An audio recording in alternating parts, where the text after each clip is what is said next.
Hello ನಮಸ್ಕಾರ Mysuru. Parking ಬಂದು parking ಇಂದ ಗಾಡಿ ಎತ್ಕೊಂಡು ನಮ್ಮ ಪಯಣ ಸ್ಟಾರ್ಟ್ ಆಗಿದ್ದೆ ಕಾಲೇಜ್ ಕಡೆಗೆ. ಇವತ್ತು ಮಂಡೇ, ಕಾಲೇಜ್ ಫಸ್ಟ್ ಡೇ ಇದ್ದಂಗೆ ಯೂನಿವರ್ಸಿಟಿ ಕ್ಯಾಂಪಸ್ ಒಳಗಡೆ ನುಗ್ಗಿ ಗ್ರೀನರಿನ ನೋಡ್ಕೊಂಡು ನಮ್ಮ ಪಯಣ ಸ್ಟಾರ್ಟ್ ಆಗಿದ್ದೆ ಡಿಪಾರ್ಟ್ಮೆಂಟ್ ಕಡೆ. ಅಷ್ಟರಲ್ಲಿ ಡಿಪಾರ್ಟ್ಮೆಂಟ್ ಬಂದ್ಬಿಡ್ತು.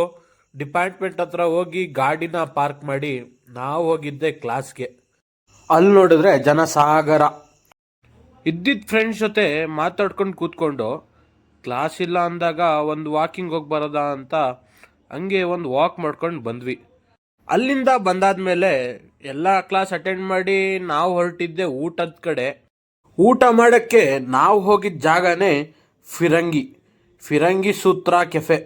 ಅಲ್ಲಿ ಬುದ್ಧನ ನೋಡ್ಕೊಂಡು ನಾವು ಕೆಫೆ ಒಳಗಡೆ ಎಂಟ್ರಿ ಕೊಟ್ವಿ. ನಮ್ಮ ಫ್ರೆಂಡ್ಸ್ ಹಾಯ್ ಬಾಯ್ ಮಾಡ್ಕೊಂಡು ನಿಂತ್ಕೊಂಡಿದ್ರು. ಇವತ್ತಿನ ಟ್ರೀಟು ನಮ್ಮೊಬ್ರು ಫ್ರೆಂಡ್ದು ಬಿಲೇಟೆಡ್ ಬರ್ಡೇ ಸೆಲೆಬ್ರೇಟ್ ಮಾಡಕ್ ಬಂದಿದ್ದು. ಊಟ ಮಾಡಿಕೊಂಡು ಎಲ್ಲ ಫ್ರೆಂಡ್ಸು ಸೂತ್ರದಿಂದ ಹೊರಟಿದ್ದೀವಿ ಹಾಸ್ಟೆಲ್ ಕಡೆ. ಹಾಸ್ಟೆಲಲ್ಲಿ ಡಿನ್ನರ್ ಮಾಡಿ ಕಿಂಗ್ಸಲ್ಲಿ ಕಾಫಿ ಕುಡಿದು ಈ ಬ್ಲಾಗ್ನ ಎಂಡ್ ಮಾಡ್ತಿದ್ದೀನಿ. ಇಷ್ಟ ಆಗಿದ್ರೆ ಲೈಕ್ ಮಾಡಿ, ಶೇರ್ ಮಾಡಿ, ಕಮೆಂಟ್ ಮಾಡಿ, ಸಬ್ಸ್ಕ್ರೈಬ್ ಮಾಡಿ.